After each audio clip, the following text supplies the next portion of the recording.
Vamos a revisar este tema de preoxigenación y oxigenación apneica en el manejo de la vía aérea. Este es un tema bastante importante, puesto de que si comprendemos bien este concepto de oxigenación apneica y preoxigenación, podemos incrementar la seguridad de los pacientes mientras manejamos la vía aérea. Vamos a dividir este tema en los siguientes tópicos. Primero, un breve repaso de algunos conceptos generales y posteriormente vamos a centrar en el incremento de la seguridad durante el manejo de la vía aérea con estos dos métodos, la preoxigenación y la oxigenación apneica. Y al final vamos a hacer un resumen de los mensajes más importantes para llevar a casa. Bueno, a manera de introducción, un par de conceptos generales. Ciertamente la mayoría de las ocasiones en que manejamos la vía aérea, esta no representa mayor dificultad, pero en algunas situaciones podemos toparnos con marcadores de una intubación difícil, como por ejemplo, paciente que no logra abrir la boca, micrognatia, incapacidad para extender el cuello, pacientes obesos con macroglosia, cuando hacemos una laringoscopía y no vemos la epiglotis, paciente con boca pequeña, cuello musculoso corto o grueso, pacientes que tienen incisivos prominentes que no permite realizar una laringoscopía con facilidad, paciente que tenga antecedentes de traqueostomía, cuando presenta sangrado en la boca, en nariz o en la faringe, y cuando no podemos visualizar durante la laringoscopía la epiglotis y los cartílagos aritenoideos, y por supuesto un paciente combativo. Estas situaciones aumenta tremendamente la dificultad para lograr una intubación endotraqueal. Y algunos ejemplos ilustrativos de la diapositiva anterior, pacientes con artritis reumatoidea. Sabemos de que estos pacientes son de vía aérea difícil debido a la cervicoartrosis y también porque tenemos que manipular muy gentilmente debido al riesgo latente de la subluxación a nivel de C1, C2, debido a la destrucción o el daño de la articulación y también del aparato ligamentario. También pacientes que tienen masas a nivel del cuello, por ejemplo, este paciente con un carcinoma medular de tiroides que puede causar verdaderos estragos con compresión de la tráquea y desviación de la misma.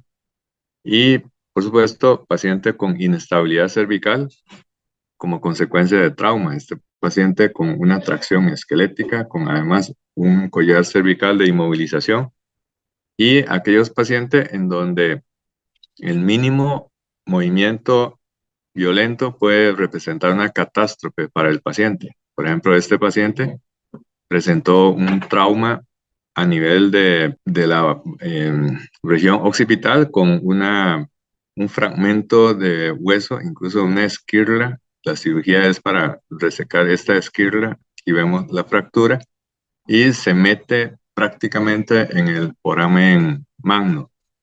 Una manipulación un poco violenta, brusca, podría hacer que este fragmento, que vemos prácticamente tiene forma de una hoja de bisturí, causaría la sección del tallo cerebral. Y este paciente se tuvo que manejar la vía aérea en forma muy expedita para la extracción de este segmento, este fragmento de hueso. Bueno, todos estos casos son ejemplos que ilustran de que el manejo de la vía aérea no siempre es un lecho de rosas.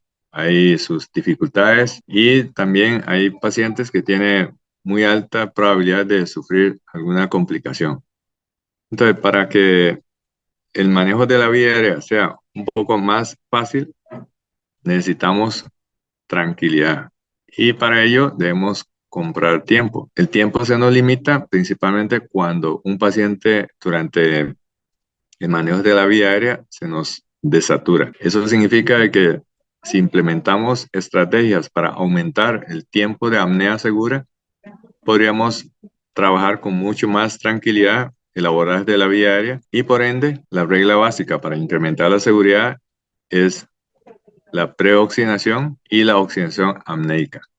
Vamos a ver en qué consiste cada uno de estos dos conceptos, la preoxigenación y la oxigenación apneica. Básicamente, existen muchas guías que hablan del manejo de la vía aérea, sobre todo la vía aérea no anticipada. Esta es una de las tantas guías de la Sociedad de Vía Aérea Difícil, que en el año 2015 publica esas guías que se actualizan en forma periódica para el abordaje de adultos con vía aérea no anticipada. En estas guías divide los planes en 4 etapas. El plan A es la ventilación con la mascarilla facial y la intubación endotraqueal.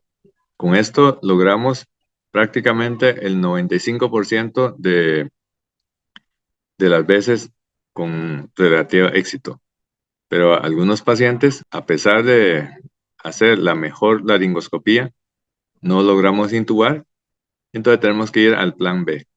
El plan B es tratar de mantener la oxigenación y la inserción de un dispositivo supraglótico. Pero si fallase, tenemos que parar y pensar, buscar alternativas, eventualmente despertar al paciente o hacer una intubación vía dispositivo supraglótico, como por ejemplo una máscara laríngea Fast-Track. Y en algunos casos, eventualmente habría que proceder la cirugía sin la intubación endotraqueal si el tipo de procedimiento quirúrgico lo permitiese. Y en algunos casos, hasta recurrir a una traqueostomía o cricotiroidotomía. Si no se logra ventilar con la mascarilla laríngea el dispositivo supraglótico, tenemos que recurrir a un plan C. Y aquí volver a ventilar con la mascarilla facial y en algunos casos incluso cae en la categoría del psico, o sea, no se puede intubar, no se puede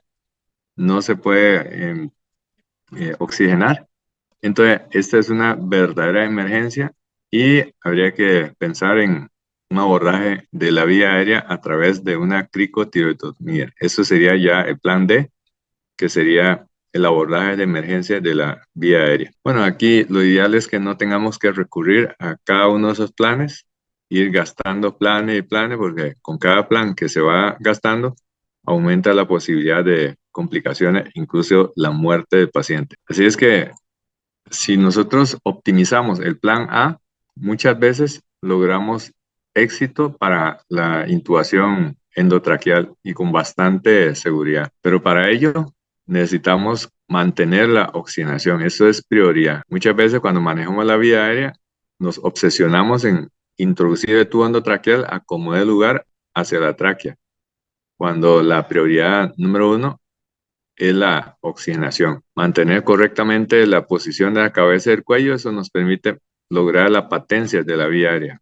¿Cuántas veces hemos tenido dificultades para la intubación y para la oxigenación por simple hecho de que no hemos posicionado correctamente la cabeza y el cuello, alineándolo de tal manera que podamos obtener la mejor exposición de las referencias anatómicas? La preoxigenación debe ser aplicado para todos los pacientes, aún en aquellos pacientes que no tienen vía aérea, no tienen marcador de vía aérea difícil.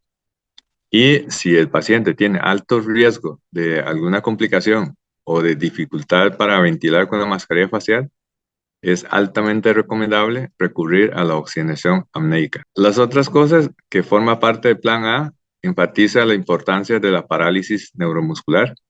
O sea, a veces hay pacientes que son difíciles porque están combativos, porque no está adecuadamente paralizado y las cuerdas vocales moviéndose, el paciente mordiendo y el paciente prácticamente a veces casi que agarra la mano del intubador. Enfatizar el uso de la biolaringoscopía. Importante también tener la madurez emocional y mental de que hay que limitar hasta un máximo de 3 intentos y si uno falla, también tener la humildad de pedir ayuda y ceder el procedimiento a alguien que tiene más experiencia. Y en los pacientes que se maneja con estómago lleno, muchas veces la compresión cricoidea puede empeorar la visión laringoscópica. No confundir la compresión cricoidea con la maniobra de Burp, que son dos cosas distintas. La compresión cricoidea es para el manejo del estómago lleno. La maniobra de burp es para mejorar la visualización de la apertura glótica. La compresión cricoidea o la maniobra de Selig debe ser removida si hay una intubación difícil. Bueno, de acá nos vamos a centrar en estos dos puntos, en la preoxigenación y en la oxigenación apneica. En cuanto a preoxigenación y oxigenación apneica, hay muchos artículos que hablan sobre estos dos conceptos, pero quizás un artículo altamente recomendable para la lectura fue la que los doctores Weingart y Levitan publicaron en Annals of Emergency Medicine del año 2012, donde ellos hacen una revisión muy pormenorizada de la estrategia de preoxigenación y cómo prevenir la desaturación durante el manejo de una vía aérea de emergencias. Acá el quizás de los dos, el autor más famoso es el doctor Levitan, el doctor Richard Levitan. Ellos son por ejemplo, el doctor Richard Levitan es un emergenciólogo, él no es anestesiólogo. De hecho, escuchamos este término o este apellido de Levitan porque precisamente fue el doctor Richard Levitan el que diseñó un broncoscopio de relativo bajo precio que sobre eso contiene un estilete metálico luminoso y además se logra visualizar a través de este visor la anatomía mientras se va intubando. Y como es un dispositivo que no es precisamente de tipo electrónico, entonces es un broncoscopio, o casi que es un laringoscopio de Richard Levitan, mucho más asequible cuando los presupuestos son restringidos. Bueno, en este caso, ¿por qué se aplica la preoxigenación y en qué consiste? La preoxigenación lo que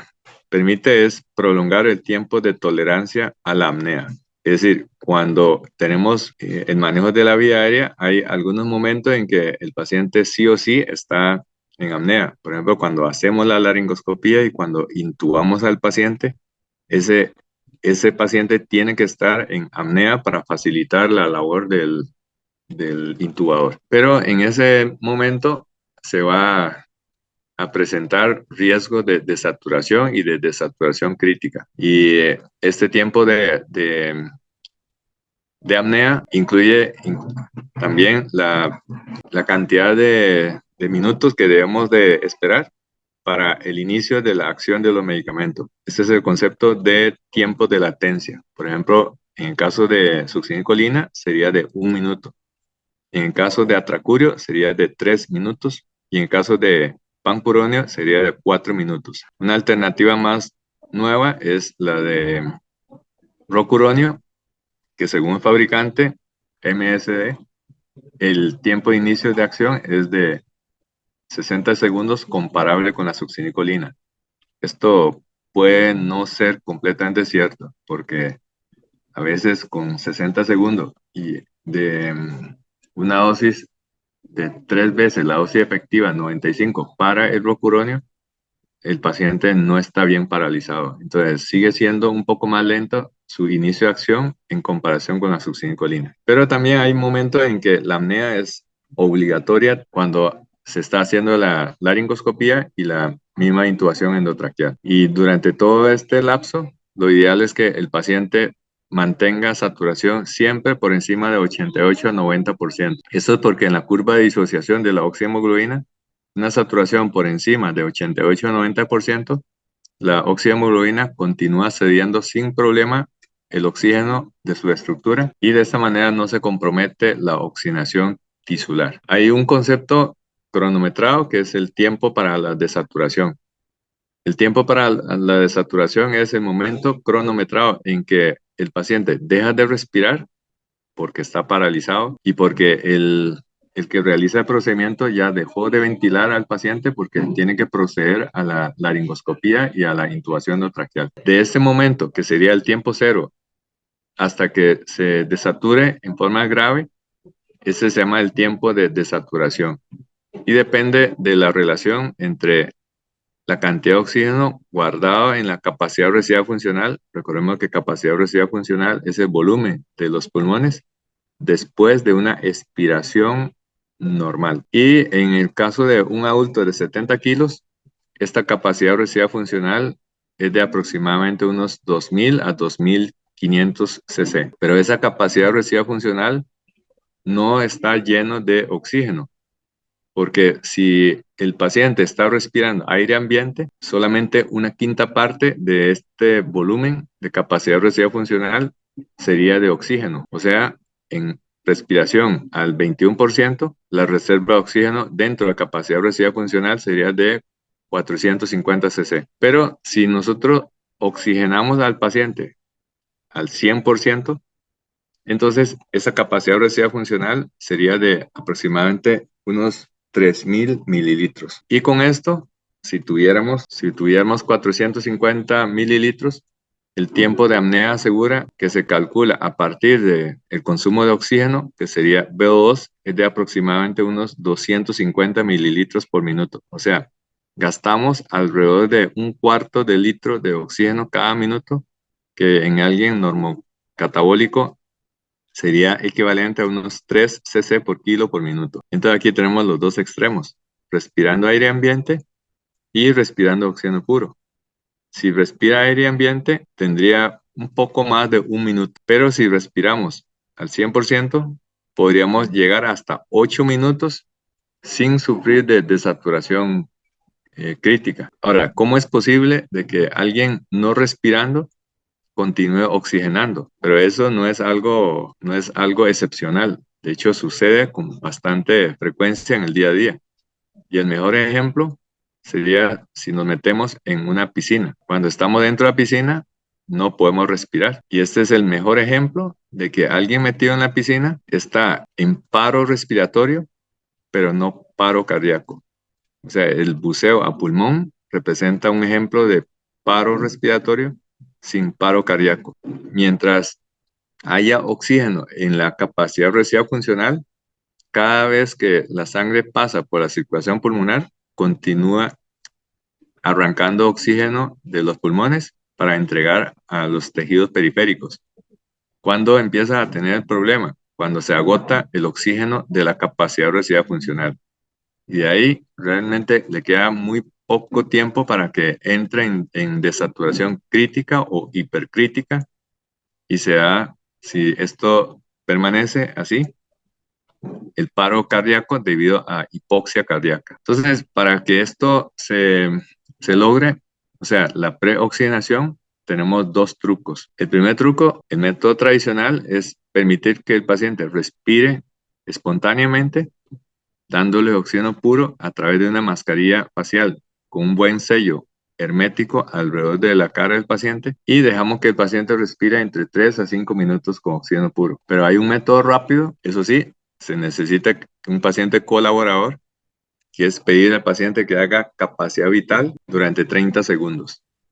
Y con esto se logra lavar el oxígeno desde la vía aérea superior hasta a nivel del espacio alveolar. ¿Y cuál de estos dos métodos es más efectivo? ¿El método tradicional de BAC por 3 a 5 minutos o capacidad vital en 30 segundos? Se ha comparado estos dos métodos, y en esta publicación de Anesthesiology compararon pacientes de peso normal o incluso pacientes obesos o pacientes de cesárea utilizando el método tradicional de BAC 3 a 5 minutos o el método rápido, que sería capacidad vital en 30 segundos. Al final, los autores llegan a la conclusión de que no hay diferencia en cuanto a la capacidad o la eficacia para lograr la preoxigenación.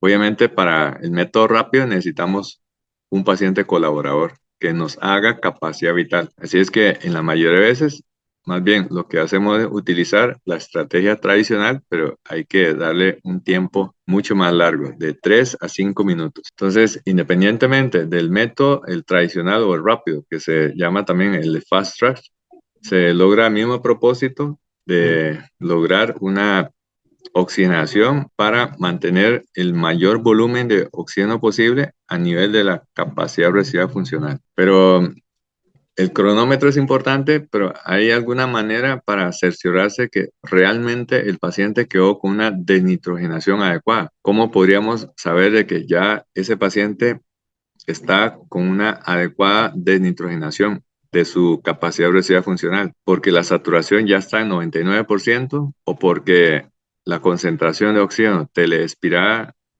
está en más de 87% o porque ya han pasado los 3 minutos, como dice en el estudio? La respuesta a esta pregunta, la respuesta correcta es la opción B. Vea que la saturación no es un parámetro que nos pueda orientar a que el paciente ya está adecuadamente desnitrogenado. Sobre todo cuando el paciente tiene pulmones completamente sanos, un par de litros de oxígeno ya permite obtener una saturación por encima de 99%. Pero eso no quiere decir que el paciente no tenga nitrógeno a nivel de la capacidad residual funcional. Y esto de los 3 minutos, si el paciente logra respirar correctamente, con 3 minutos es suficiente. Pero a algunos pacientes no obedece el comando y también cuando hacemos el sello, muchas veces no queda hermético y no se logra la denitrogenación como buscamos. Entonces, el método más seguro de que el paciente ya está adecuadamente denitrogenado sería verificar de que la concentración de oxígeno del aire, de la mezcla de gases expirada por el paciente esté por encima de 87%. Aquí podemos ver en el monitor, esta es la fracción inspirada de oxígeno y aquí es la concentración o la fracción teleexpirada de oxígeno. Aquí está en 90%. Un valor por encima de 87% significa que ya el paciente está adecuadamente denitrogenado. ¿Por qué esta concentración nunca llega al 100%? Esto es porque lo que expira el paciente mayoritariamente sería de oxígeno, pero también acarrea CO2 y el CO2 no se puede dejar de eliminar. Bueno, siempre tenemos la costumbre de decir preoxigenación, pero realmente el proceso desde el punto de vista fisiológico se llama denitrogenación, porque al darle oxígeno puro, entonces este nitrógeno va saliendo cada vez que el paciente expira y se sustituye por oxígeno al 100% que viene desde la vía aérea superior. Entonces cada vez que respira se va botando el nitrógeno, cada vez que respira se va botando el nitrógeno hasta que queda a nivel de alveolo oxígeno puro, pero este oxígeno no llega al 100% porque hay CO2 que se está agregando desde el capilar hacia el espacio alveolar. Por eso, cuando tenemos una concentración teleespiral de oxígeno de más de 87%, eso significa que ya no hay nitrógeno. Y a partir de ahí, la reserva de oxígeno empieza a disminuir cuando pasa la sangre por el capilar pulmonar y va arrancando el oxígeno de los alvéolos. Acá podemos ver también un ejemplo de cómo hay paciente que está adecuadamente desnitrogenada, pero que la saturación no sube. Y es el contexto de este paciente. Este es un paciente que tiene una cariopatía congénita con un síndrome de Eisenmenger. Entonces, y a pesar de que ya está completamente desnitrogenado, pero este paciente tiene cortocircuito anatómico y crónicamente tiene hipoxemia periférica y como se trata de un shunt anatómico, el oxígeno al 100% no logra llevar al paciente a una saturación de un 100%, pero sabemos de que el paciente estaría adecuadamente denitrogenado viendo la fracción de oxígeno teleexpirado. Aquí dice 100%, pero es porque se está preparando para la denitrogenación. Aún no se ha puesto la mascarilla en la cara del paciente. Por eso lo que detecta el monitor es 100% de oxígeno. Aquí es importante tener un cuidado, sobre todo cuando se trata de monitores un poco más antiguos, porque cuando tenemos monitores antiguos puede ser una trampa muy peligrosa porque la desaturación se marca sin mayores dificultades. Aquí, por ejemplo, 57%, por debajo de 60% ya es una desaturación crítica. Pero si la saturación cae por debajo del 40%, es una desaturación hipercrítica.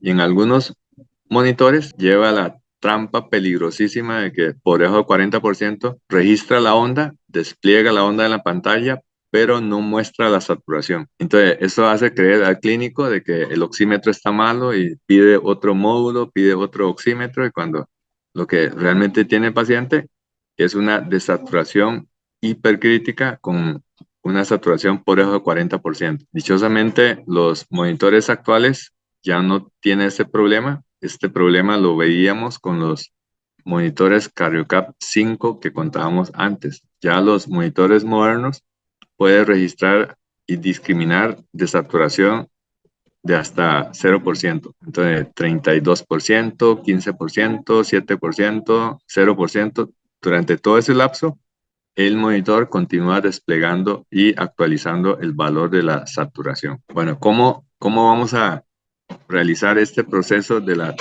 la denitrogenación? Primero, tenemos que ir sustituyendo este oxígeno que está en el circuito superior, el circuito instrumental, para que llegue hasta el alveolo y de esta manera desplazar el nitrógeno del espacio alveolar para que salga y se elimine hacia la atmósfera. Y si logramos mantener la denitrogenación adecuada, lo que hacemos es comprar tiempo.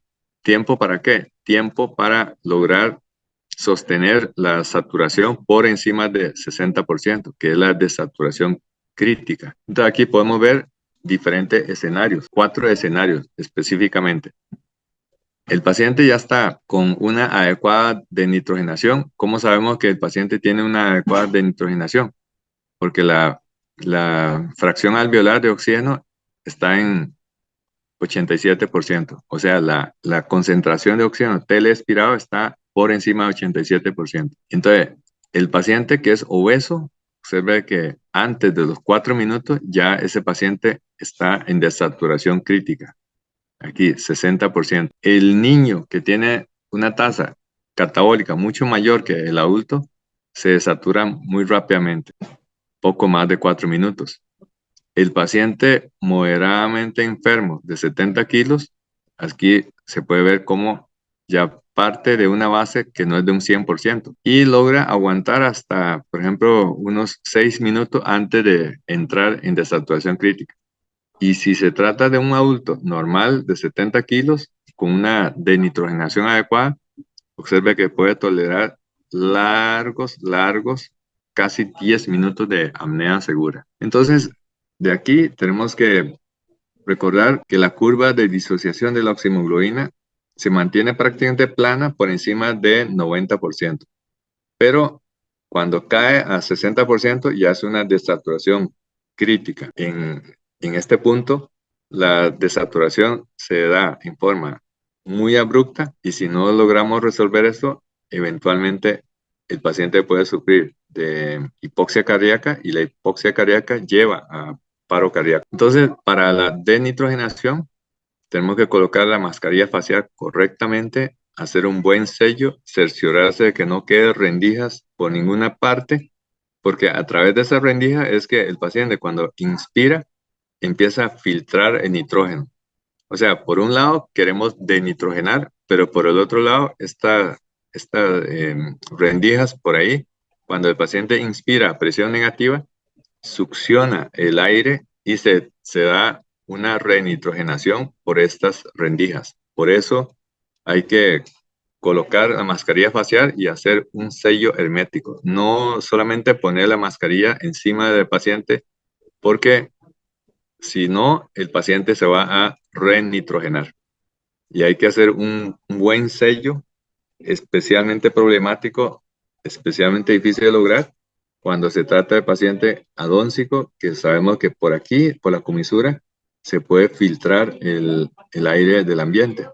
Pero si nosotros hacemos una buena presión de la mascarilla y aquí apretando la mejilla contra contra este reborde de la mascarilla facial, podríamos asegurar de que el paciente queda con una adecuada denitrogenación. Esquemáticamente es importante entender esto. Parece muy sencillo, pero hay que entender el esquema del circuito de la máquina de anestesia para, para ir haciendo los pasos para adecuar la denitrogenación.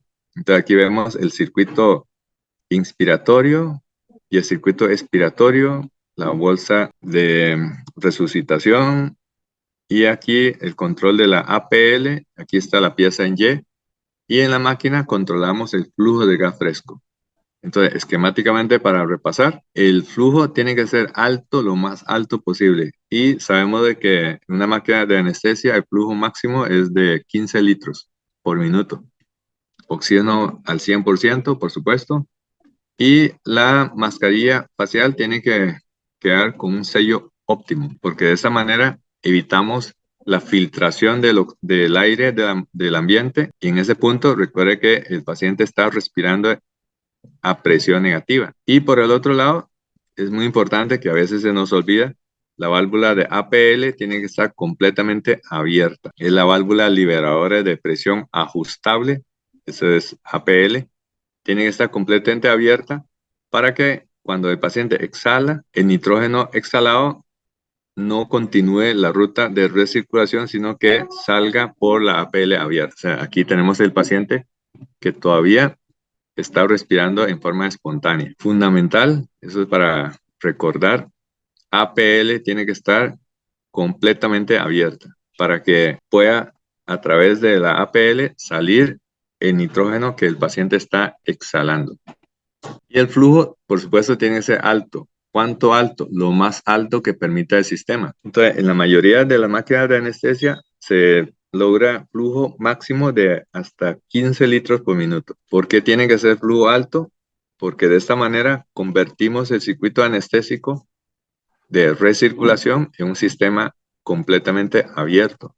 ¿Cuándo se convierte en un sistema abierto? Cuando el flujo de gas fresco está seteado en al menos 2 veces el volumen minuto del paciente, para lo cual 15 litros es más que adecuado. Bueno, después de esto, flujo alto convierte un circuito de recirculación en un circuito completamente abierto y no permite la recirculación del nitrógeno. Otro punto a considerar es cómo vamos a colocar al paciente. Si es más adecuado sentar a ese paciente o mantenerlo en decúbito supino, pero en una posición horizontal. Esta posición semisentada o esta posición completamente plana. A esta pregunta de investigación ya se ha realizado múltiples publicaciones y se ha observado que el paciente que se le mantiene en una posición semisentada versus el paciente que está completamente en posición horizontal de 0 grados, el tiempo que transcurre desde que empieza con una saturación 100% hasta caer a una saturación del 95%, en el caso de una posición semisentada, transcurre 386 segundos. O sea, aquí estamos hablando de poco más de 5 minutos. Pero si mantenemos así en esta posición, se baja la saturación de 100 a 95% en 283 segundos. Esto es por razones obvias, por el desplazamiento cefálico del diafragma debido al contenido abdominal, empuja hacia arriba y disminuye la capacidad residual funcional. O sea, hay menos reserva de oxígeno en esta posición que el paciente que está semisentado en posición de Fowler. Entonces, que no se nos olvide, flujo alto, APL abierto, un sello hermético alrededor de la cara del paciente, mantener el paciente en decúbito semisentado, semifowler, pero ¿qué más podemos hacer para aumentar el tiempo de apnea? Bueno, esta diferencia es mucho más marcada entre los obesos. Por eso, si tenemos paciente obeso, durante la fase de preoxigenación, debemos mantener el paciente obeso en una posición semisentada, una posición semisentada. Ahora las mesas quirúrgicas son muy versátiles, son de control electrónico y se puede fácilmente semisentar al paciente. Bueno, ¿qué más podemos hacer para prolongar el tiempo de apnea segura? El truco se llama oxigenación apneica. Suena algo como contraintuitivo de que si no respiramos, entonces no se puede oxigenar, pero desde el punto de vista fisiológico, la oxigenación apneica es un hecho que sí existe y se puede configurar programando la tasa de flujo y con algunos dispositivos. Recordar de que en manejo de la vía aérea, aparte de buscar que el tubo esté dentro de la tráquea, pero también es importante evitar complicaciones. Y la complicación o el evento más común, el evento adverso más común en manejo de la vía aérea es la desaturación. Y tenemos que implementar todas las estrategias para prevenir esta complicación, que si llegase a una desaturación crítica o hipercrítica, va a llevar a hipoxemia y este a su vez a hipoxia cardíaca. Y finalmente es la hipoxia cardíaca la que desencadena el paro cardíaco. Consecuentemente, tenemos que hacer todo lo posible para comprar tiempo para que el paciente durante la maniobra de la vía aérea no se nos desature. Para ello, son dos las estrategias más importantes, las más eficaces para prevenir esta desaturación. La primera estrategia que ya habíamos empezado a revisar es la preoxigenación. Quizás el término más apropiado es la denitrogenación. En realidad, este concepto es bastante sencillo. Consiste en suministrar oxígeno al 100% para que el paciente tenga un mayor volumen de reserva de oxígeno a nivel de los pulmones. Y para ello tendríamos que buscar una fracción alveolar de oxígeno de al menos 0,87, o sea, 87% de la fracción alveolar de oxígeno. Este número no puede llegar a 100%, puesto que a nivel alveolar constantemente se está agregando CO2 y también hay otros gases, incluyendo el vapor de agua. Cuando se logra una de nitrogenación, logrando una fracción alveolar de al menos 0,87, vamos a tener un tiempo mucho más prolongado para la tolerancia a la apnea.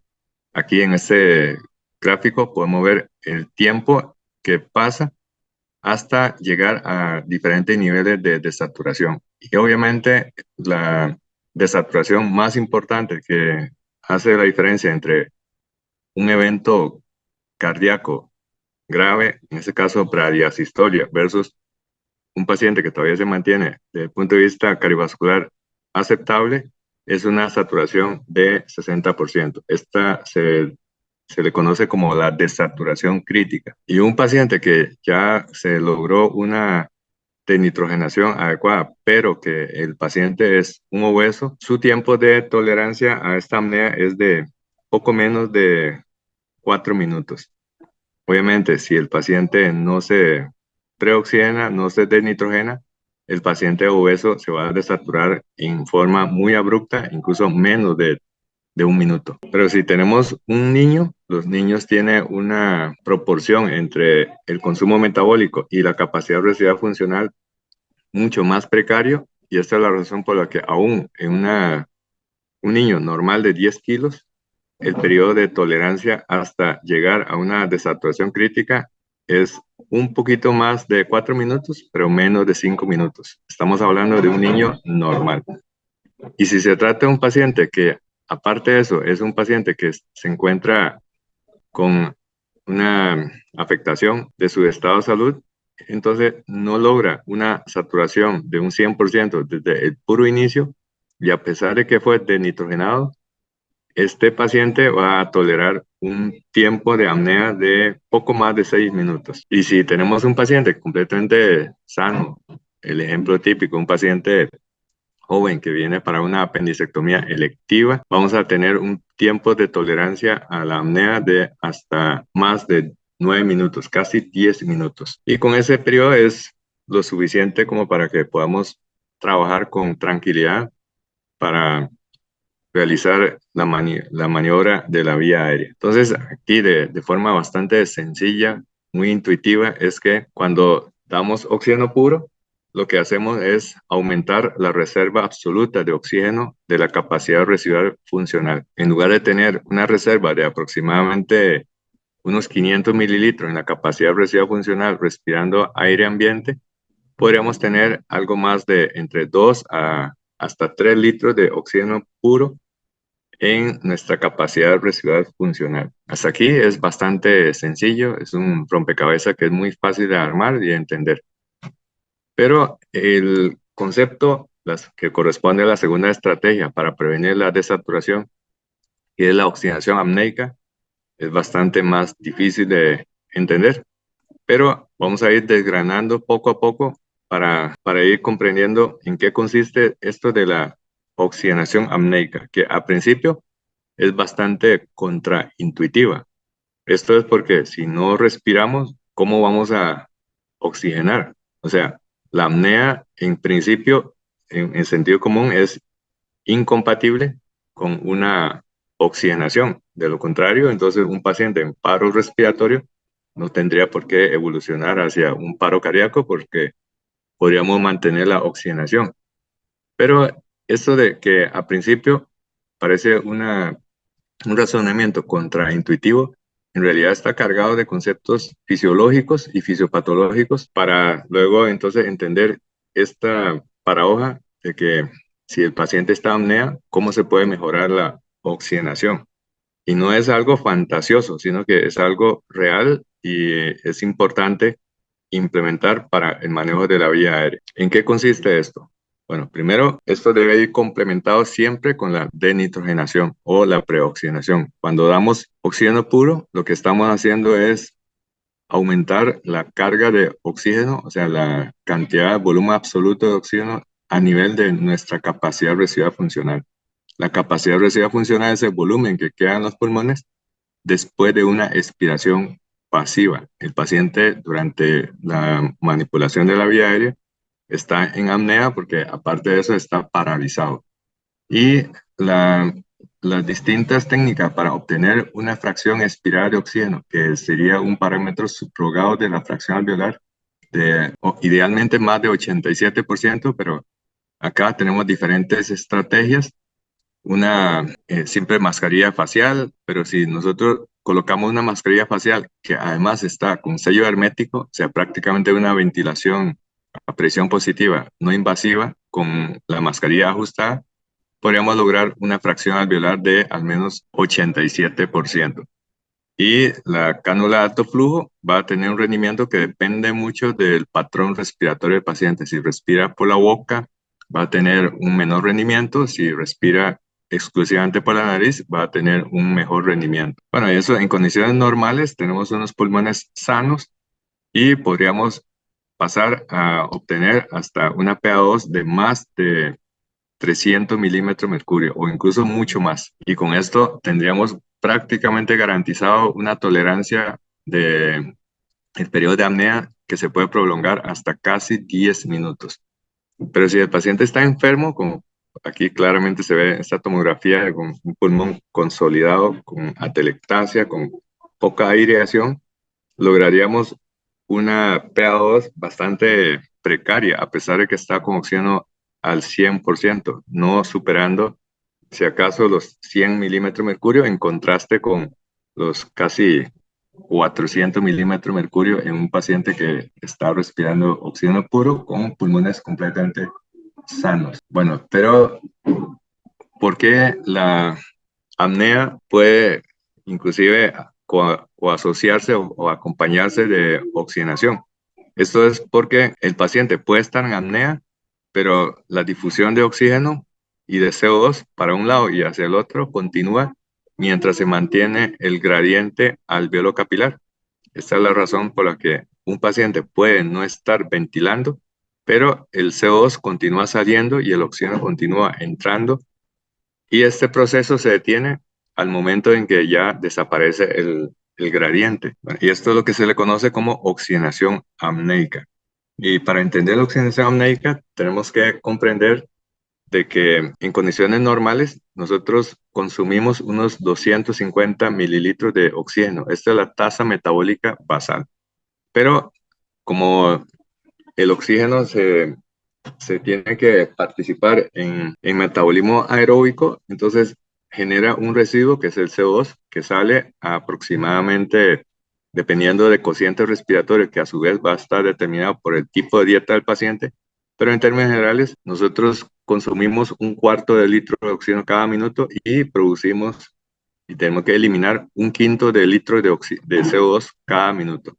Entonces, durante la apnea, claramente los movimientos de los músculos inspiratorios cesan, pero los volúmenes pulmonares, en principio, no deberían de cambiar, pero sí cambia debido a que la suma y resta de lo que se está transfiriendo desde el alveolo hacia el capilar y del capilar devolviendo CO2 hacia el alveolo, hay una suma que favorece a la pérdida de volumen alveolar, porque está entrando unos 250 mililitros de oxígeno por minuto y se está devolviendo apenas 200 mililitros de CO2 por minuto. Entonces, esto genera un movimiento que permite de que los gases desde la vía aérea superior, en este caso más específicamente desde la vía aérea instrumental, se vaya a ir deslizando hasta llegar al alveolo, aun cuando el paciente está en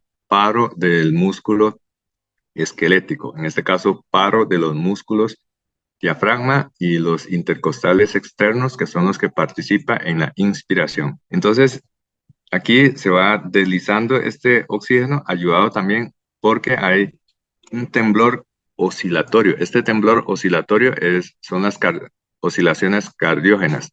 El corazón, cuando está latiendo, produce una energía mecánica que va a ir golpeando el sistema respiratorio, la vía aérea, los pulmones. Obviamente eso no es suficiente para una respiración normal, pero esas oscilaciones cardiógenas contribuyen a entender el concepto de oxigenación apneica. Entonces, sacude toda la vía aérea y favorece, entonces, el oxígeno se vaya a ir deslizando desde el circuito instrumental hasta el alveolo. Y por el otro lado, la entrada de oxígeno en forma prácticamente percusiva, gracias a las oscilaciones cardiógenas, sacude también los alvéolos y favorece también, de cierta manera, la eliminación de CO2. De hecho, si se estudia el movimiento de el gas fresco y el gas sucio, se ha observado que el movimiento de gas fresco tiende a ser en la parte central, mientras que el movimiento oscilatorio percusivo de eliminaciones de los gases de desecho, CO2, tiende a ir por la periferia de la vía aérea. Esto es lo que se le conoce como movimiento coaxial. Acá podemos ver con más detalle cómo este oxígeno se va a ir moviendo. Aquí hay un lavado prácticamente progresivo del espacio muerto. Recordemos que el espacio muerto corresponde al volumen de las vías aéreas de conducción en donde no existe intercambio gaseoso. Es cuando aparecen los primeros alvéolos donde ya se da este intercambio gaseoso. Y una vez que llega aquí a nivel del alvéolo, por medio de las leyes de difusión, en este caso la fórmula que estima o calcula el movimiento de un lado y el otro lado de la membrana alveolo capilar, es la ley de Fick. La ley de Fick habla de que el movimiento de una partícula, en este caso los gases, se mueve desde el sitio de mayor concentración. Como son gases, hablamos de mayor presión parcial. La presión parcial alveolar de oxígeno es mayor que la presión parcial a nivel de la sangre de capilar pulmonar, por ende se mueve del alveolo hacia la sangre. Y por el otro lado, la presión parcial de CO2 de la sangre del capilar pulmonar es superior a la presión parcial del alveolo y consecuentemente se devuelve el CO2. Y aquí podemos ver entonces que se va deslizando en forma percusiva gracias a esas oscilaciones cardiógenas hacia afuera por la parte periférica de la vía aérea, estableciendo un movimiento discreto de flujo coaxial. Entra por el centro y sale por la periferia. Bueno, esto ahora se entiende bastante. Hay muchos estudios que han podido objetivar la cinética de este fenómeno de la oxigenación apneica, pero eso no es algo nuevo.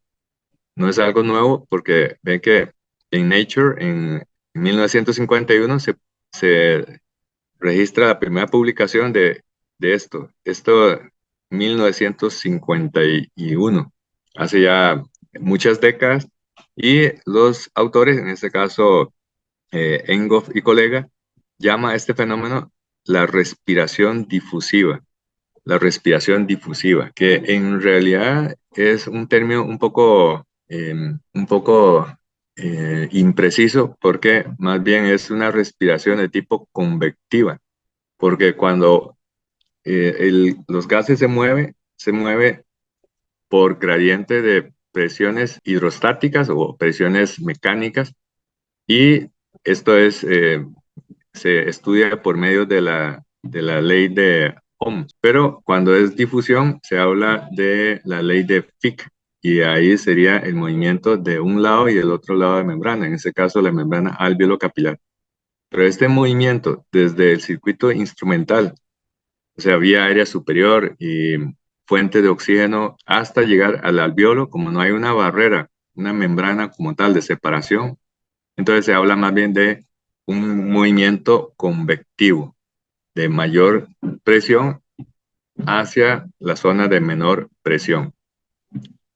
Pero independientemente de la precisión de este término, es interesante cómo ya hace varias décadas ya se viene gestando este concepto de que en una persona que no está respirando, está en apnea, continúa el proceso de la entrega de oxígeno desde el circuito instrumental hasta el alveolo. Inclusive aquí en esta otra publicación de Journal of Applied Physiology de 1959, ya también hace bastantes años, los autores Bartlett y colega realiza un estudio y publica, de hecho, con un término que es bastante también ilustrativo. Ellos hablan de demostración de un flujo en masa en una persona que está en apnea. Entonces llaman esto flujo de masa aventilatoria, o sea que el paciente no está respirando, pero aún así el oxígeno puede mover desde el circuito instrumental hasta el alveolo. Y esto también dio para sentar las bases de una técnica que se utiliza ahora con bastante más frecuencia, que se llama la insuflación de gas traqueal. La insuflación de gas traqueal. De hecho, esto ha permitido salvar a algunos pacientes de vía aérea difícil. Todavía me acuerdo de un colega que durante el manejo de la vía aérea, eso fue hace muchos años, cuando no tenía cómo manejar la vía aérea con tanta versatilidad como en la actualidad. Antes, si no se logra intubar con la laringoscopía convencional, ya el paciente está en problema. Era una época en que ni siquiera existía máscara laringea. Entonces, este colega recuerda que en la emergencia se le ocurrió con un AngioCath 14 usar la membrana cricotiroidea, y ahí empezar a ventilar con oxígeno puro. Bueno, esto es una insuflación de gas traqueal. Aquí no hay un sello hermético porque no hay una mascarilla que esté tapando la vía aérea. Simplemente se le ocurrió aquí darle oxígeno puro directamente a través de un angiocath, a través de la membrana cricotiroidea. Y esto es lo que en la actualidad se le conoce como insuflación traqueal de oxígeno. Bueno, y este concepto de insuflación de gas traqueal también se ha podido objetivar mediante estudios un poco más sofisticados de los que actualmente se cuenta con monitorización para objetivar su efectividad y su eficacia. Entonces, lo de insuflación de gas traqueal inclusive se puede hacer con ventilación jet. Por ejemplo, este es un sistema que en algunos hospitales cuenta. De hecho, en el caso de procedimiento de neumología intervencionista, esto se utiliza con bastante frecuencia. Consiste en un insuflador de jet de alta presión y alta velocidad, y a través de una punción, en este caso, por ejemplo, una punción a través de la membrana cricotiroidea con un angiocath, pero eso ya es un dispositivo ya comercial, y luego conectamos a este adaptador, y pulsando en forma intermitente podríamos insuflar volúmenes pequeños, pero intermitentes, eso sí, de muy alto flujo y también de presión, por eso hay que manejar eso con cuidado, pero con eso logra oxigenar al paciente sin necesidad de una ventilación a presión positiva con una mascarilla o con un dispositivo supraglótico o una intubación endotraqueal. Esto es especialmente importante para casos en que, por ejemplo, se necesita una cirugía sin que haya un tubo endotraqueal estorbando la visión del cirujano. Esto es especialmente apreciado en los pacientes que van a ser sometidos a cirugía de cuerdas vocales. Pero aquí vamos a aterrizar porque todo esto son conceptos un poco eh, fuera de el escenario cotidiano. Estamos hablando de la oxigenación apneica en el manejo de la vía aérea. Entonces, aterrizando, vamos a decir de que cuando suministramos oxígeno, este entra desde el alveolo hacia la sangre.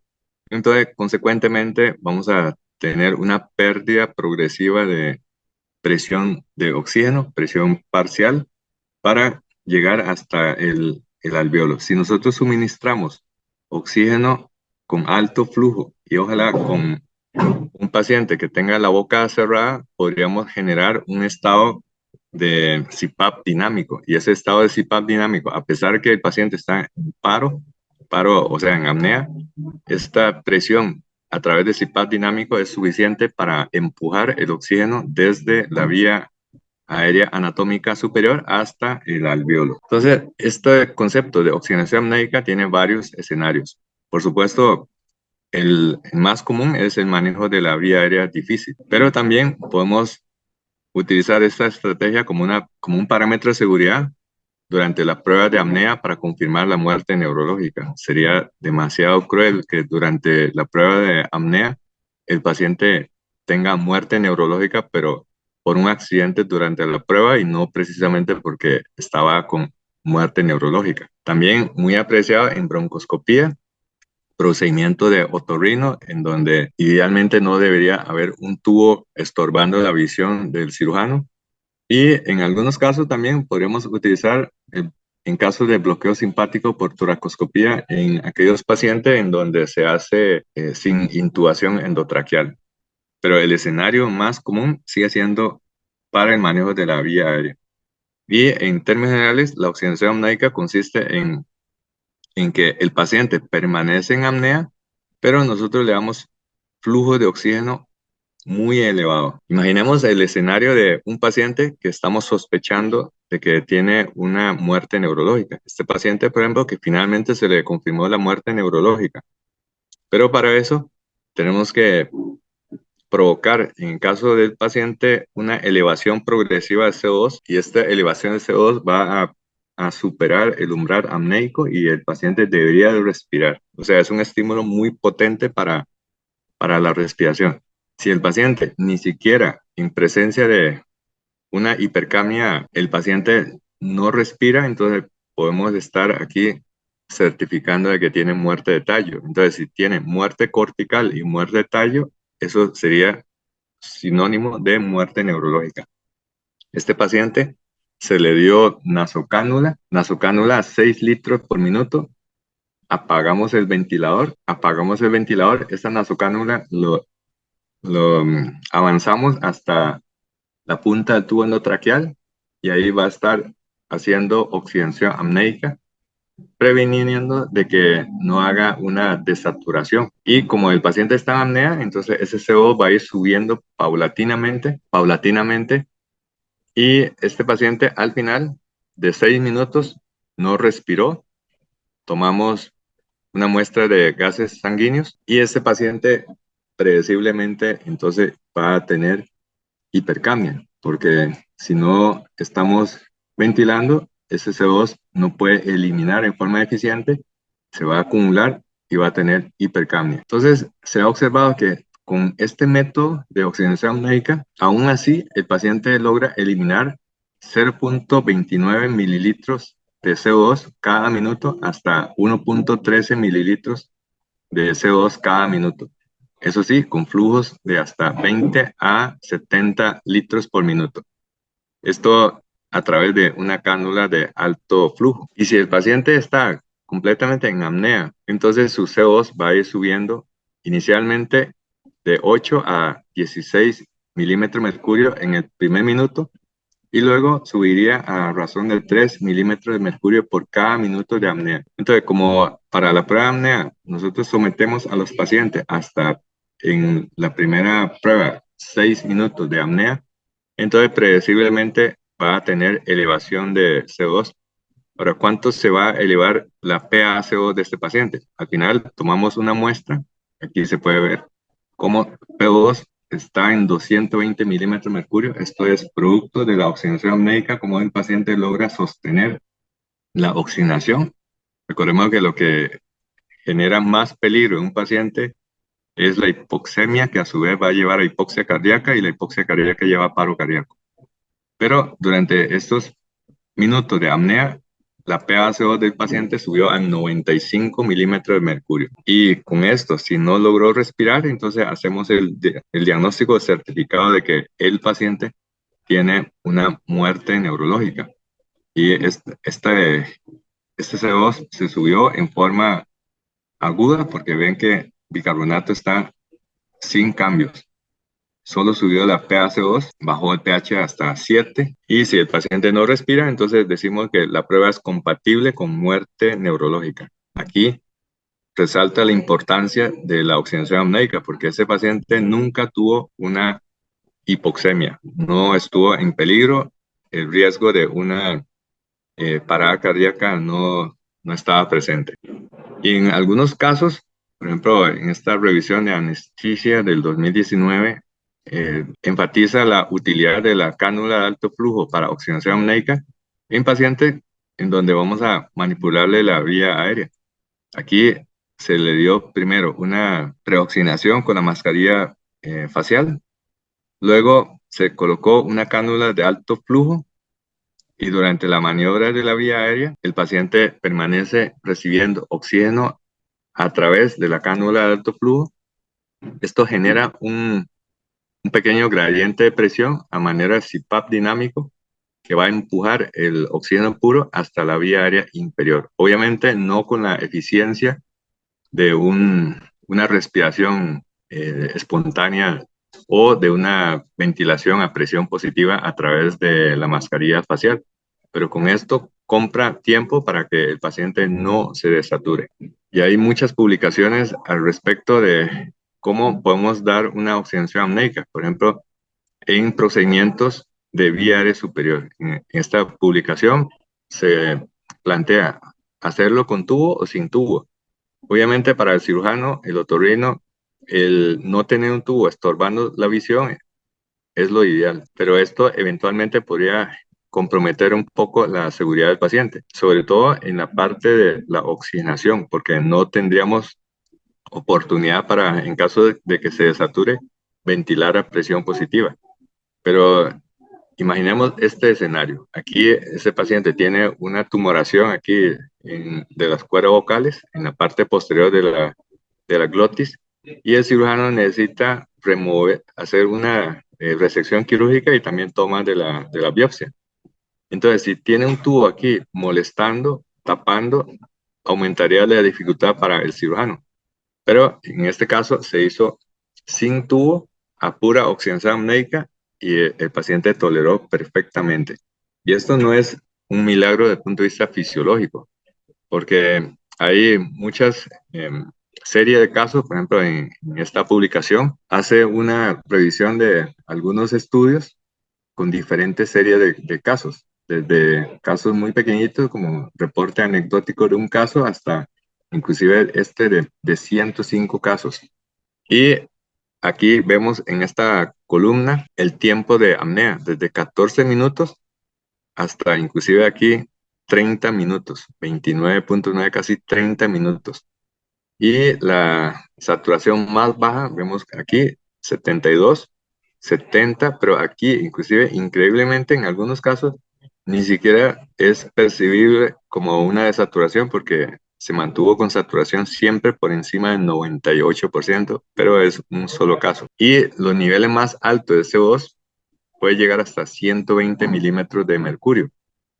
Es predecible estos niveles tan elevados de CO2 porque los tiempos de apnea son de hasta 20 minutos. Y algunos necesitaron de ventilación de rescate, muchos ni siquiera no, no hubo necesidad de ventilaciones de rescate, pero aquí esta tabla lo que resume sería reporte de series de casos, aunque son pequeñitos, pero refleja esta posibilidad que en principio sería algo contraintuitivo y nos daría como mucho miedo de que esto se pueda realizar. Particularmente he tenido un par de casos. El caso de apnea más prolongada fue de una paciente de una resección de un granuloma de cuerdas vocales. Duró 22 minutos de apnea y la paciente nunca se desaturó. Durante todo el procedimiento lo mantuvimos con una cánula de alto flujo. Pero para poner un contexto más dramático, cuando dejamos de respirar, en lugar de decir que el paciente, que estamos en apnea, podemos decir así, un contexto más dramático, decir que estamos en un paro respiratorio. Pero sabemos de que un periodo de paro respiratorio por corta duración no se va a asociar con ninguna complicación debido a que tenemos una reserva de oxígeno en nuestra capacidad residual funcional, el único sitio donde hay depósito de oxígeno en forma relevante.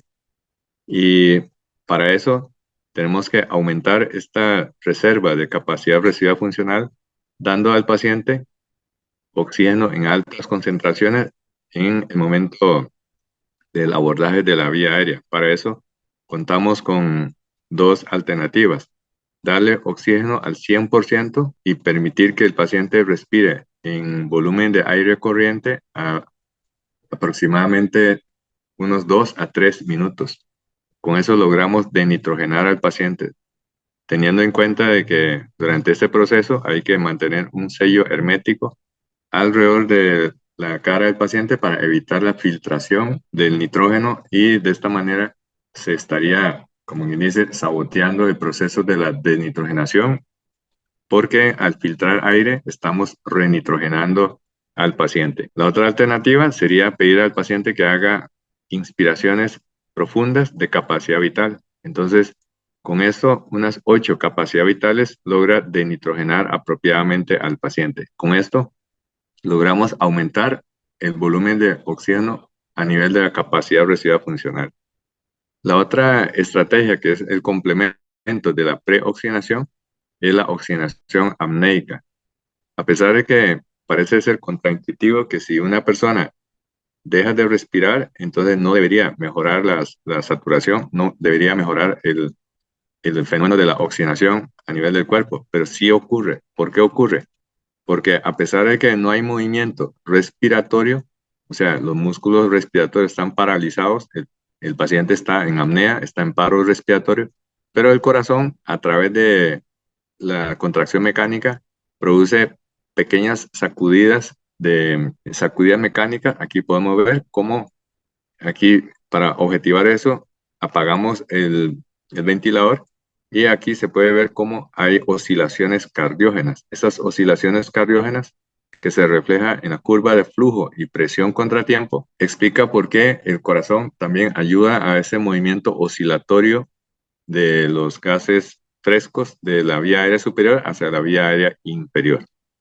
Y por el otro lado, la pérdida de volumen alveolar hace que se produzca un gradiente de presión que favorece cómo el gas fresco se va resbalando a través de un flujo coaxial, siendo el influjo por la parte central de la vía aérea y el eflujo por la parte periférica de la vía aérea.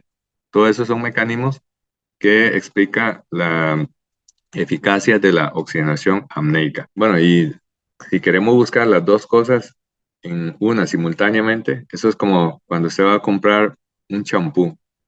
En lugar de comprar champú y acondicionador, hay algunas formulaciones de producto que viene con champú y acondicionador. O sea, las dos cosas simultáneamente. O sea, que un sistema nos permita la preoxigenación o denitrogenación, como quiera llamar, más la oxigenación apneica.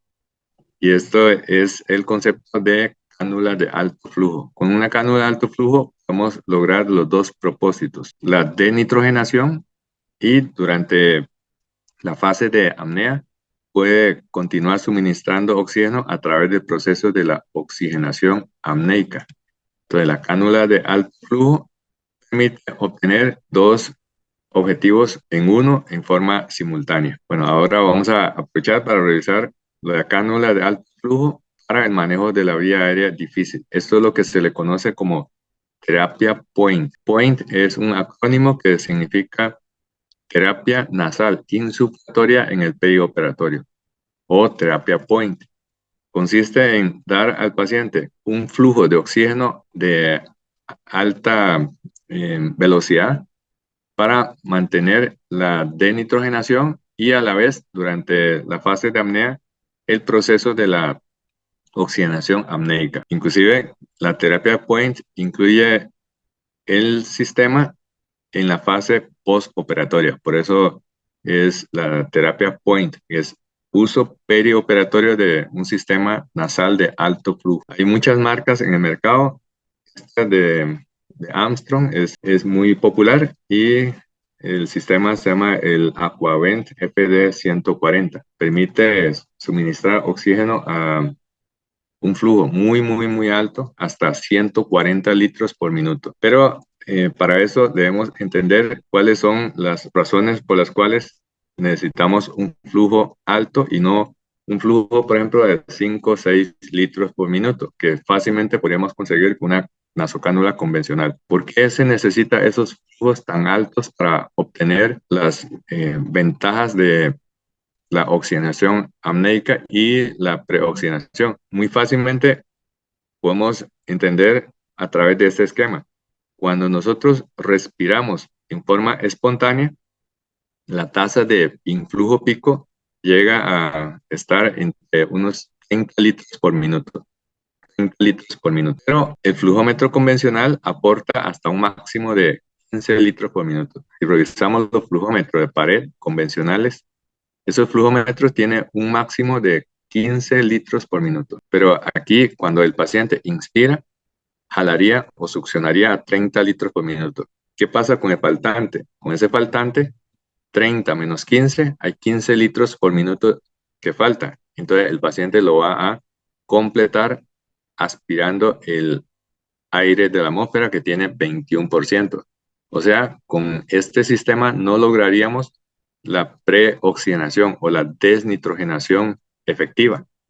Eso significa que tenemos que utilizar un sistema que aporte un flujo que compense o sobrepase este flujo inspiratorio pico espontáneo. Entonces, los sistemas que llegan a satisfacer esas demandas inspiratorias tan altas se le conoce como sistemas o cánulas de alto flujo. Y eso no es tan sencillo como que uno ponga un flujómetro y subirle al máximo, un flujómetro convencional, porque hay una serie de situaciones que hace que esto no trabaje o no funcione bien. Primero, porque la nasocánula convencional tiene unas puntas nasales con un orificio muy pequeño. Entonces, si aumentamos el flujo, pasando por esa zona de constricción, generaría un flujo demasiado turbulento y ese flujo demasiado turbulento produce dos cosas. Número uno, un escándalo, porque cuando hay flujo turbulento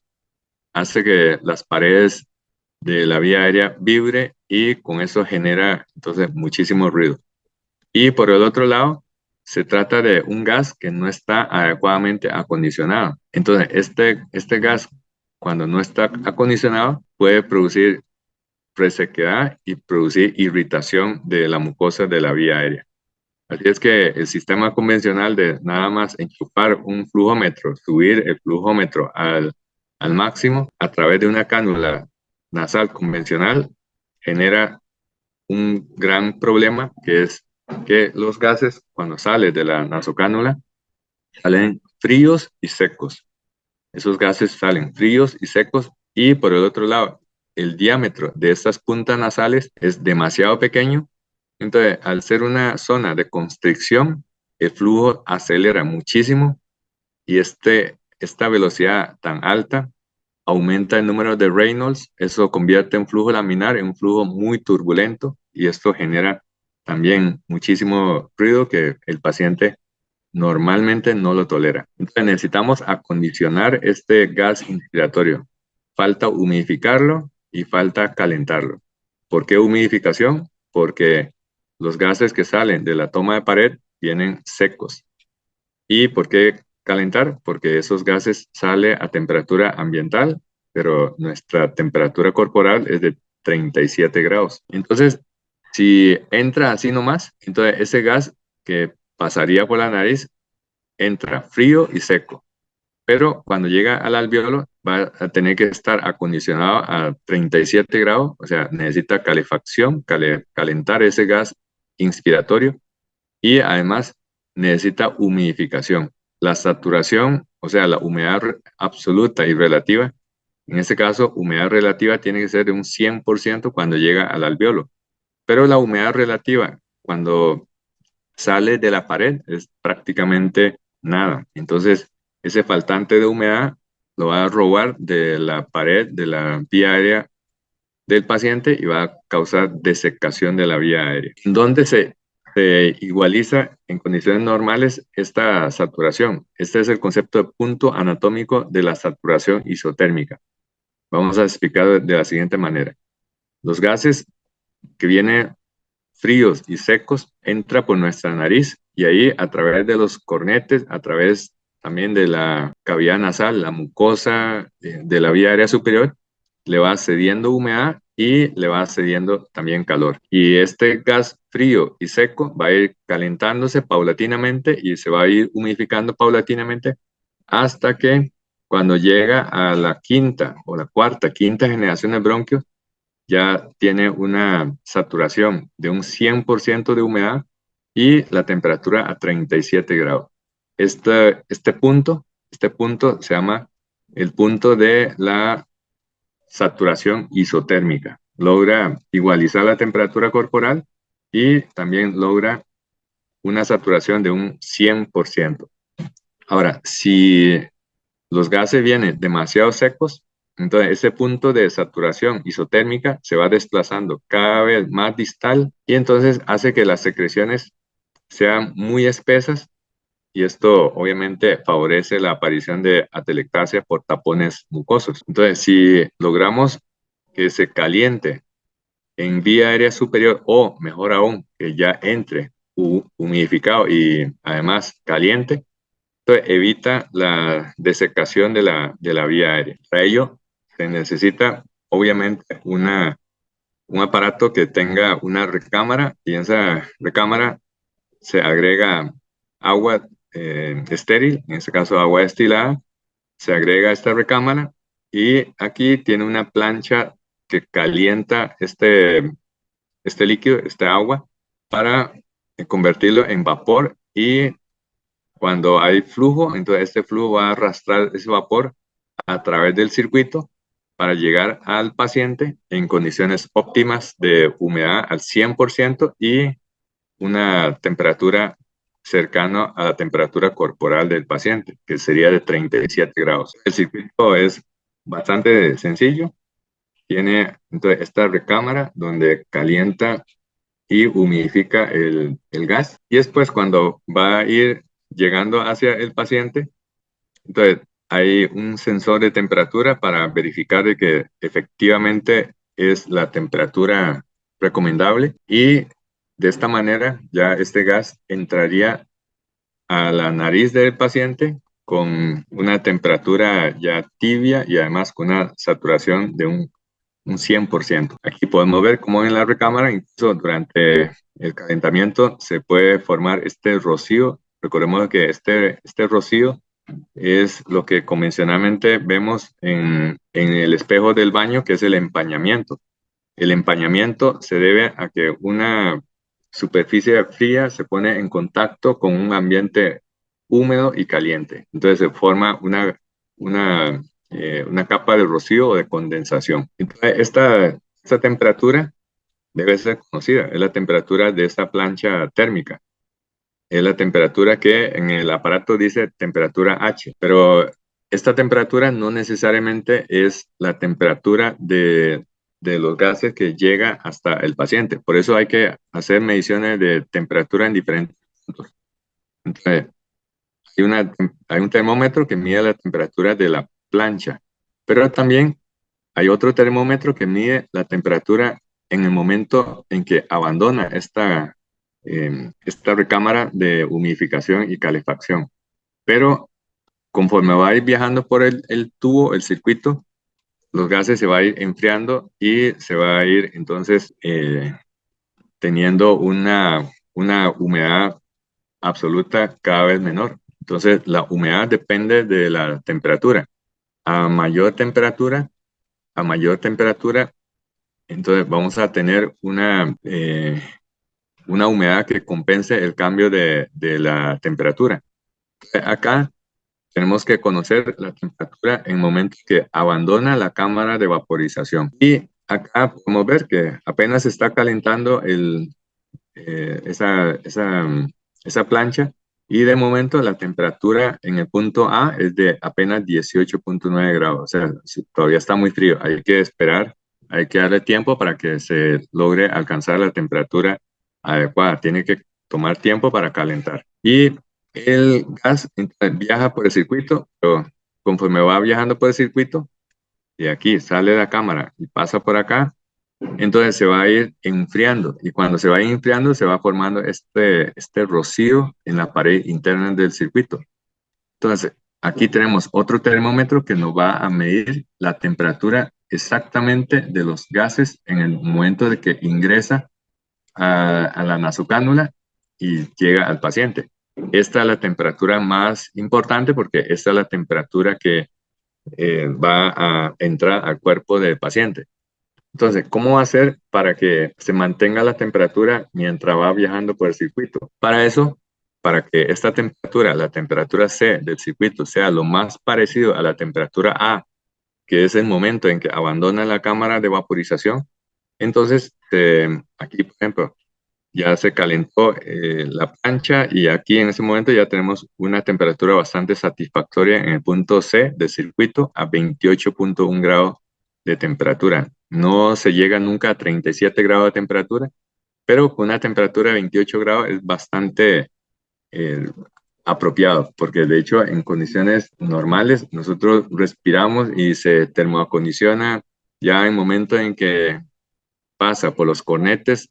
Esta es la temperatura más o menos que se obtiene, unos 28 grados cuando pasa por el sistema de humidificación y termoacondicionamiento de nuestros cornetes nasales. Bueno, aquí entonces, nuevamente para ver el circuito, aquí en este punto, vea que para mantener la temperatura de los gases que va a abandonar y entra en el circuito, entonces adentro tiene un termofilamento. Aquí es la alimentación eléctrica de este termofilamento. El termofilamento va por dentro. De hecho, si examinamos así la configuración del circuito, vemos esto que corresponde al sensor, o sea, el termómetro para detectar la temperatura de los gases que está saliendo por el circuito a punto de entrar a la nasocánula. Y adentro existe un termofilamento para mantener la temperatura lo más constante posible mientras viaja por el circuito. Entonces, este es el termofilamento y nosotros no lo vemos tan fácilmente, pero aquí en la ilustración el circuito ha sido cortado a la mitad y se ve este termofilamento que se encuentra dentro de todo el circuito para calentar y mantener la temperatura constante lo más cercano en momentos de la salida, dado que cuando viaja por este circuito que es largo y frío, se puede enfriar y así perder el termoacondicionamiento de los gases. Y es importante entender que la temperatura del humidificador versus la temperatura de la vía aérea tiene que ser lo más cercano posible, porque a mayor diferencia de temperatura, mayor va a ser la desecación. El humidificador nunca tira una temperatura mayor de 37 grados. Lo usual en la mayoría de las veces es que la temperatura que entra a través de la nariz del paciente sea de unos 28, 29 grados. Y si el flujo es mucho más elevado, entonces esa temperatura efectiva va a ser inclusive más baja. Por eso hay que estar pendiente también de cuál es la temperatura que tienen los gases en el momento en que entra por la nasocánula. Esa es la temperatura más importante. Y entre más fría y más baja sea la temperatura, entonces vamos a provocar mayor desecación, mayor desecación.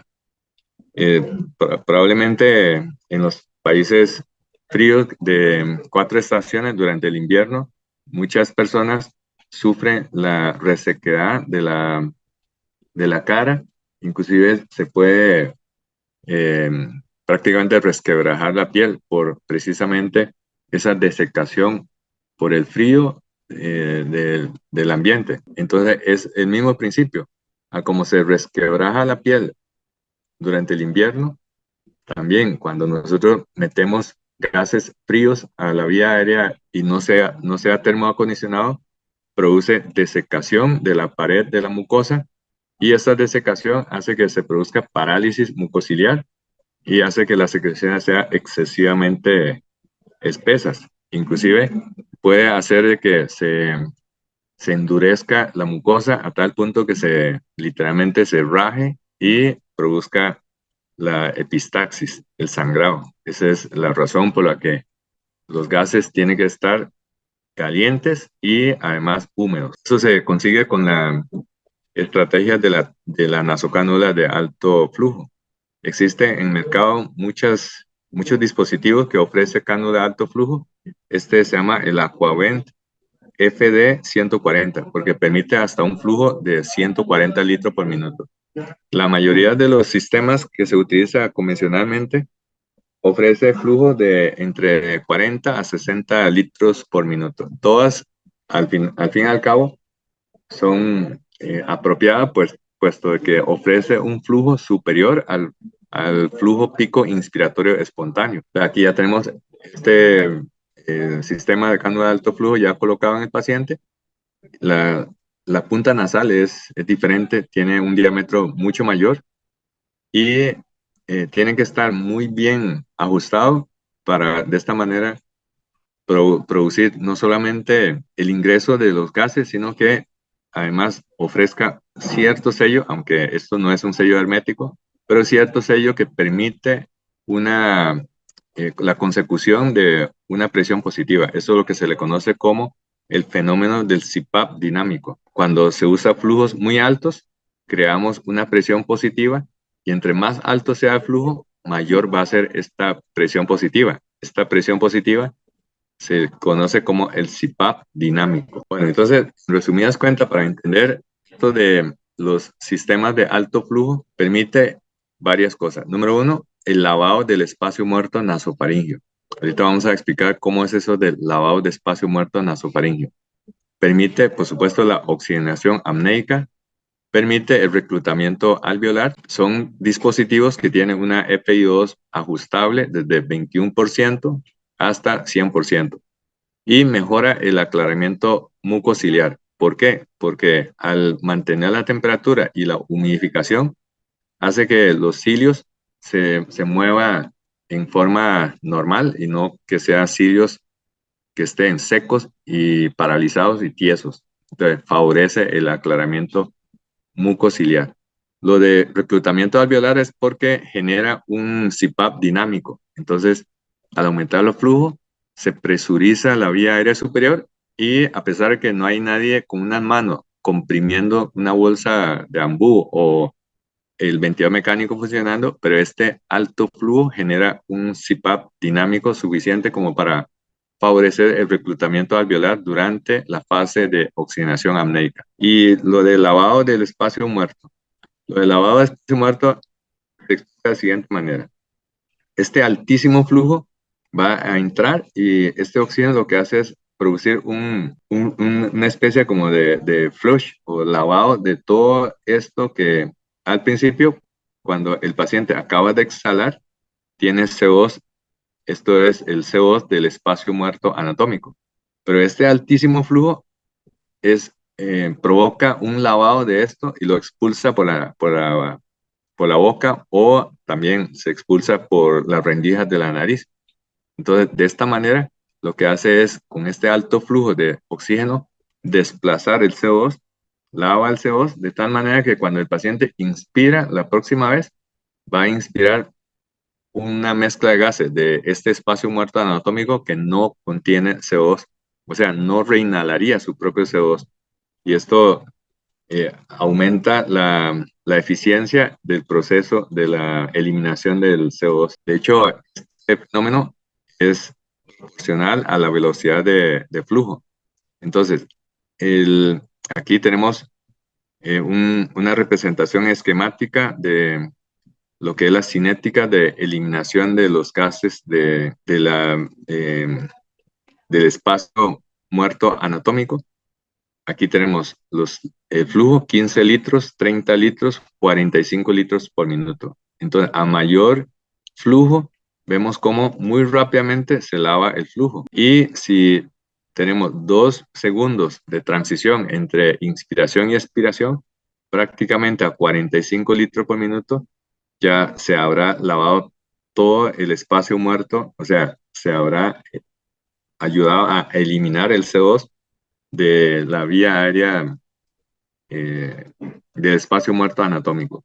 Y de esta manera, si el paciente respira o inspira la siguiente vez, no va a reinhalar el CO2 que estaba previamente acumulado en vía aérea del espacio muerto anatómico. Este es el concepto de lavado de CO2.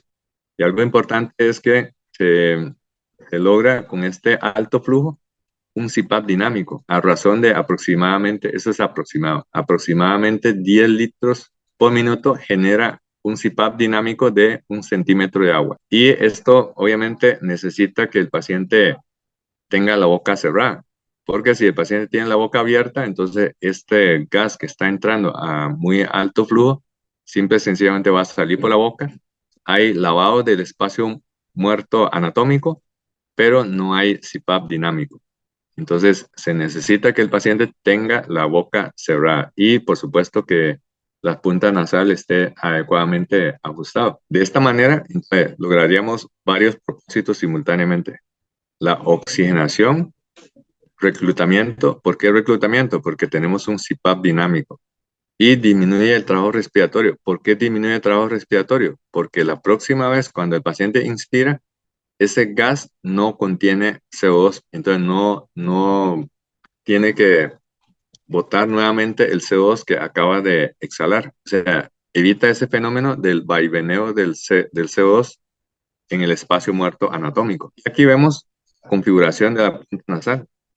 Ve que el diámetro es bastante mayor, como el triple de lo que mide las puntas nasales convencionales. Y además está hecho de silicón suave, entonces eso mejora la tolerancia del paciente y no que sea algo muy tieso que cause molestia al paciente. Esto, esto vea que tiene 5 milímetros de diámetro acá de cada punta nasal. Entonces, no oblitera completamente, pero sí oblitera mucho mejor que las puntas nasales convencionales. De hecho, ahora Fisher and Paykel está lanzando al mercado un diseño de punta nasal asimétrica, con una punta nasal de un diámetro mucho mayor de un lado y del otro lado de, de 5 milímetros. De esta manera, obtiene un CPAP dinámico inclusive superior. Y al tener un diámetro mayor, entonces los gases entran con menor turbulencia. Y de esta manera, inclusive mejora la tolerancia de los pacientes, porque ya no siente esa molestia como si fuese un chiflón ahí de oxígeno dentro de la cavidad nasal. Bueno, lo del CPAP dinámico lo podemos entender de la siguiente manera. Esto, vean que tenemos el paciente de ventilación mecánica, no tenemos PIP en este momento, pero si revisamos en el monitor, nos damos cuenta que tiene 8 de PIP. ¿cómo hay 8 pip si aquí no le hemos puesto nada? Esto es por la configuración de la máquina de anestesia. Como tiene válvulas unidireccionales y para levantar las válvulas unidireccionales se necesita una presión. Entonces, las dos válvulas unidireccionales se levanta, se mueve con aproximadamente unos 2 a 3 centímetros de agua. Pero cuando utilizamos flujos muy altos, acá, 15 litros por minuto, que es lo máximo que permite la máquina de anestesia, entonces pasaría de nada a 8 centímetros de agua. ¿Cómo se llama este fenómeno? Este fenómeno se llama el CPAP dinámico. En este caso, como es ventilación a presión positiva, entonces sería el PIP dinámico. O sea, no hemos programado, pero el paciente lo está recibiendo debido a este alto flujo. ¿Y cómo podemos demostrar de que es producto de este alto flujo? Bueno, muy fácil. En lugar de 15 litros por minuto, ahora lo bajamos a 0.5 litros por minuto, prácticamente flujo metabólico. Y vea que sin haber modificado ninguno de estos parámetros, ese PIB bajó de 8 a 4. Eso significa que esos 4 de incremento de PIB se debe al flujo alto. Es fenómeno de CPAP dinámico, que en este caso sería el PIB dinámico. Y en el caso de cánula de alto flujo, que en lugar de utilizar 15 litros, se utiliza 30, 40 o más litros por minuto, entonces no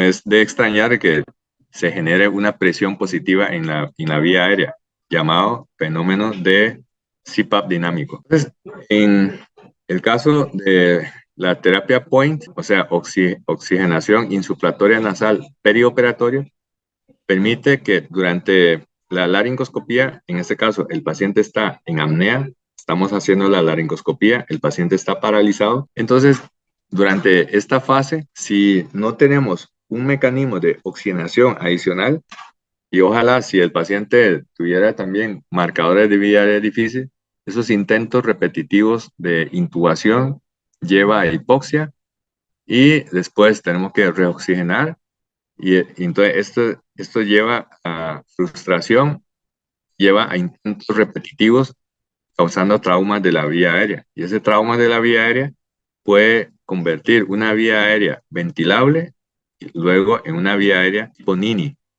¿Qué significa NINI? Ni se logró intubar ni se logró ventilar. Y aquí ya es una verdadera catástrofe. La situación NINI, si no resolvemos rápidamente, lleva al paciente a hipoxia cardíaca grave y eventualmente a paro cardíaco. Entonces, si nosotros tenemos un método para mantener la oxigenación, evitamos este fenómeno NINI. Además, cuando vemos que el monitor está el paciente está con una saturación adecuada, probablemente tenemos una mayor paz emocional, mental y podemos tomar mejores decisiones. A todas luces, la terapia POEN es de suma utilidad en manejo de la vía aérea, especialmente la vía aérea difícil. Acá tenemos un ejemplo. Esta paciente en realidad no es de vía aérea difícil, pero esta paciente va a ser sometido a un procedimiento de cuerdas vocales. Y aquí idealmente no debería de pasar un tubo endotraqueal, porque si no el otorrino no podría ver la totalidad de la apertura glótica. Entonces aquí la tenemos con la terapia POINT, con una nasocánula de alto flujo. Y observe que en ese momento ya la tenemos en apnea. Aquí está en apnea. Aquí activamos el cronómetro para el tiempo de apnea, debido a que el dispositivo permite la denitrogenación y la oxigenación apneica. Esta paciente empezó con una saturación de un 100%. Observe que a los 4 minutos y 27 segundos todavía mantiene una saturación de un 100%. En ese momento se hizo una insuflación para ver la oscilación en la línea de impedanciometría respiratoria para marcar en ese momento, digamos que finalizó la apnea con una ventilación. Pero ese paciente mantuvo durante 4 minutos y 27 segundos con una saturación de un 100%, a pesar de que nunca respiró porque estaba paralizada. Esto se logra por medio de la combinación de la preoxigenación y la oxigenación apneica. aquí, como ver, el resumen aquí de los signos vitales. Entonces, a las 13:50 minutos entró en apnea.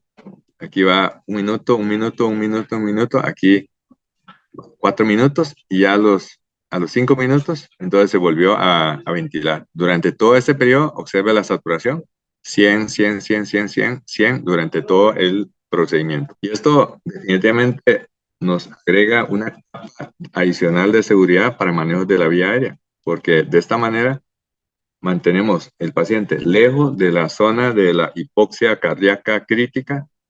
La hipoxemia crítica o la desaturación crítica se tiene a partir de una saturación de 60% o menos.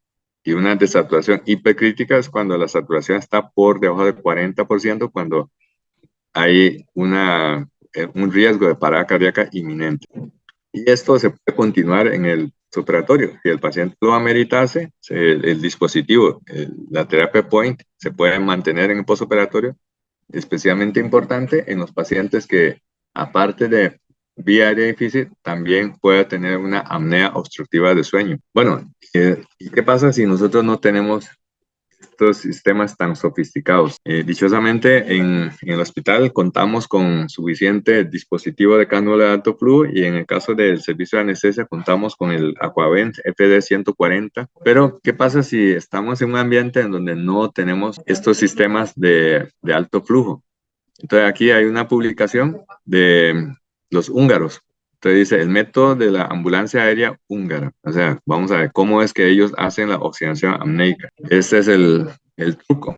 Entonces, bueno, esto es un maniquí. Ellos ilustran el maniquí de la siguiente manera. Tenemos la bolsa de reservorio, y aquí ellos colocaron aquí hay una y dos cánulas, artificiales por ambas fosas nasales. Cortan, aquí ven que corta la línea de suministro de esta bolsa de reservorio, y lo mete aquí a través del orificio de la cánula nasal artificial.